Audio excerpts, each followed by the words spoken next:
उत्तर प्रदेश विधानसभा में कितने ऐसे विधायक हैं भारतीय जनता पार्टी में जिनके ऊपर गंभीर धाराओं में आपराधिक मुकदमे दर्ज हैं, उनके बारे में क्या कहेंगे?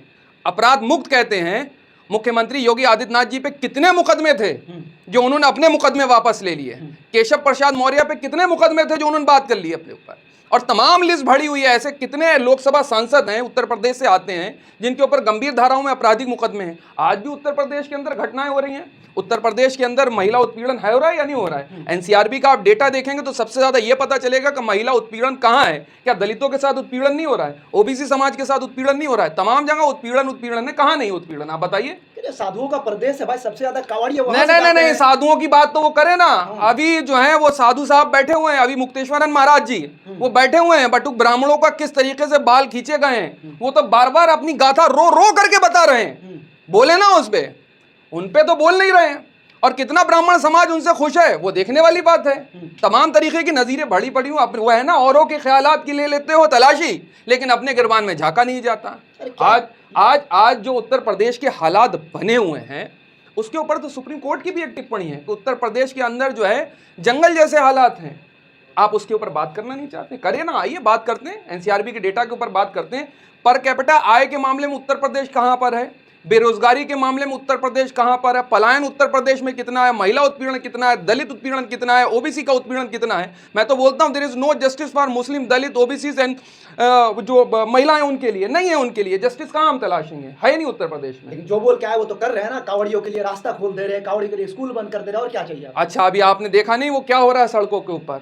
अभी तो उत्तर प्रदेश पुलिस वालों को तो कावड़ियों ने पीट दिया है। नहीं देखा आपने? ये आंखें बंद कर लेते हैं लोग।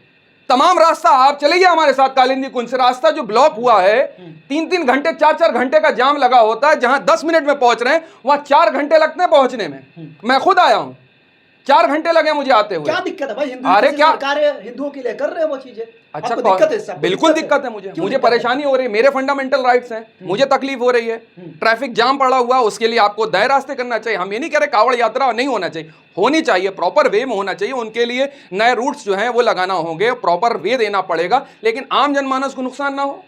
ये बात नहीं होती। आप फूल बरसा रहे हैं उनकी तरफ, आप सारी चीजें कर रहे हैं, हमें कोई आपत्ति नहीं, लेकिन अगर 2 मिनट नमाज हो जाती है तो उसके ऊपर आपत्ति है। लोग घरों के अंदर नमाज पढ़ ले रहे हैं तो उनके खिलाफ मुकदमे हो जा रहे हैं। 2 मिनट के लिए अगर किसी आदमी ने नमाज पढ़ ली, हो हल्ला हो जाता साहब कि नमाज पढ़ ली सड़क पे नमाज पढ़ ली, सार्वजनिक जगह पे नमाज पढ़ ली। अरे कहां कानून का राज है भाई? आपके फंडामेंटल राइट्स हैं तो आप कर रहे हैं। हम अपने फंडामेंटल राइट्स पे संवैधानिक रास्तों के ऊपर चलना चाह रहे हैं, संविधान से चलना चाह रहे हैं, तो आप हमें चलने नहीं दे रहे हैं। आप देख लीजिए, मदरसों के ऊपर लगातार बयानबाजी कर रहे हैं केशव प्रसाद मौर्य। उनको पता ही नहीं है। वो तो कह रहे हैं कि मदरसे से पढ़े हुए सारे लोग आतंकवादी मानसिकता के लोग होते हैं। मदरसे से पढ़े हुए लोग वो होते हैं जो इस देश की जंगे आज़ादी के लिए, जिन्होंने अपनी जाने जो है निछावर कर दी, कुर्बान कर दी इस देश के लिए, वो लोग निकले हैं। इतिहास पढ़िएगा जा करके, हुसैन अहमद मदनी साहब का इतिहास पढ़िएगा जा करके, देवबंद के मदरसों का इतिहास पढ़िएगा, बरेली के मदरसों का इतिहास पढ़िएगा जाके। उन मदरसाओं से इतने दानिश्वर लोग निकले हैं। और माफ करिएगा, बड़ी बात कह रहा हूं, अगर ये मदरसे ना होते तो हिंदुस्तान कभी आज़ादी नहीं होता। अगर ये मदरसे ना होते, अगर ये मदरसे फतवे नहीं देते तो हिंदुस्तान आज़ाद नहीं होता। तो क्या कहना चाह रहा है? आरएसएस वालों का हाथ नहीं है आज़ादी के इसमें? आज़ादी में बहुत बड़ा आरएसएस का हाथ था। हाथी हाथ था भीख मांगने के लिए, अंग्रेजों से भीख मांगने के लिए, 60-60 रुपए मांगने के लिए हाथ फैलाते थे। पढ़िए जा करके उनकी स्टोरीज। 100 साल हो गए इस ऑर्गेनाइजेशन को, इसने तो आज तक अपना रजिस्ट्रेशन नहीं करवाया। अंग्रेजों के तलवे चाटने का इतिहास है साहब इनका। आप पढ़िए जा करके इनकी बंच ऑफ थॉट क्या रखते हैं ये अपने आइडियाज। पढ़िए जा करके गोलवालकर को, पढ़िए जा करके सावरकर को, पढ़िए जा करके हेडगेवार को, क्या लिखा हो उन्होंने अपनी किताबों को। वो तो बात ही नहीं करेंगे ना उस पर। पूछिए जाके गाय की बात करते हैं, गाय के बारे में सावरकर के क्या ओपिनियन है, क्या लिखा हुआ उन्होंने, वो पढ़ने को तैयार नहीं होते। हिंदुत्व की बात करते हैं योगी आदित्यनाथ साहब, चीफ मिनिस्टर साहब, तो उनसे पढ़िए ना जा करके 100 साल में इतिहास क्यों नहीं लिखा आपके बड़ों ने? 100 साल हो गए ना ऑर्गेनाइजेशन। कर रहे हैं ना भाई साहब, क्या कर रहे हैं? कावड़ियों के लिए रास्ता खोल दे बस रहे यही करेंगे। कावड़ियों के लिए स्कूल तो खोलेंगे नहीं, कॉलेजेस बेहतरीन खोलेंगे नहीं, यूनिवर्सिटीज खोलेंगे नहीं। खोलेंगे क्या? कावड़ के लिए रास्ते खोलेंगे, और वो भी ठीक तरीके से नहीं खोलेंगे। उसके बाद सड़कों पे हुड़दंग हो रहा है, वो नहीं दिखाई दे रहा होगा। अभी देखा कैसे एक स्कूल वैन के ऊपर जो है कावड़ियों ने जो है एक तरीके का पूरा हमला कर दिया। बच्चे जा रहे थे स्कूल नहीं जा पाते, बच्चों की छुट्टी हो जाती 10-10 दिन की, उनका भविष्य खराब हो रहा है। आप अगर किसी चीज को सुचारू रूप से नहीं कर पा रहे हैं तो ये आपकी कमी है ना। वो कर तो रहे हैं तो आप लोग को दिक्कत हो जा रही है। जौहर यूनिवर्सिटी में अवैध तरीके से बनाया गया उसको वो ढहाने की बात कर रहे हैं तो प्रोटेस्ट कर रहे हैं आप लोग। मुख्तार अंसारी को आपने गोदी मीडिया वाला सवाल कर दिया। यही मैं आपने गोदी मीडिया वाला सवाल कर दिया, यही जवाब मैंने दिया था। जो भारतीय जनता पार्टी के ऑलरेडी जो बड़े बड़े उनके ऑफिसेस खुले हुए हैं उनके नक्शे हैं, उनके नक्शे हैं। जो अभी दीनदयाल मार्ग के ऊपर, उपाध्याय मार्ग के ऊपर जो बड़ा सा ऑफिस खुला हुआ है 5 स्टार, उसके नक्शे हैं। कितने करोड़ रुपए की जमीन खरीदी गई थी, डील है उसकी, डील है। अच्छा, उसके जो बिल्डिंग्स बनी हुई उसके नक्शे पास हैं। उत्तर प्रदेश के अंदर जो बिल्कुल बड़े बड़े जो ऑफिस भारतीय जनता पार्टी ने खोले हुए हैं उनके नक्शे हैं। आरएसएस का जो ऑफिस खुला हुआ है यहाँ दिल्ली के अंदर उसके नक्शे हैं, अप्रूवल्स हैं नक्शे सबके।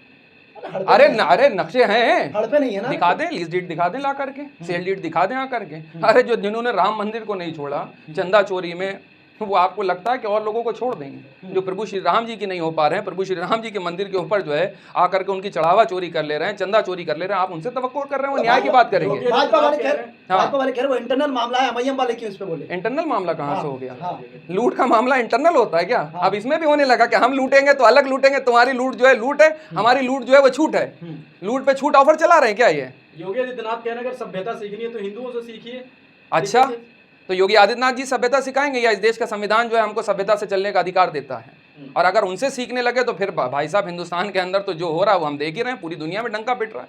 पहले तो आपको ये करना चाहिए कि जितने आपके ऐसे विधायक हैं, सांसद हैं जिनके ऊपर गंभीर धारा में आपराधिक मुकदमे हैं, उनके तो पहले इस्तीफे लेना चाहिए आपको नहीं मिलते। आप मुसलमान होके आप चंदे पे बात क्यों कर रहे हैं राम मंदिर? अरे तो क्यों नहीं कर सकते हैं? आप जो है मदरसों पे बात कर सकते हैं, आप वक्फ के ऊपर बात कर सकते हैं, हम जो है राम मंदिर के ऊपर बात नहीं कर सकते।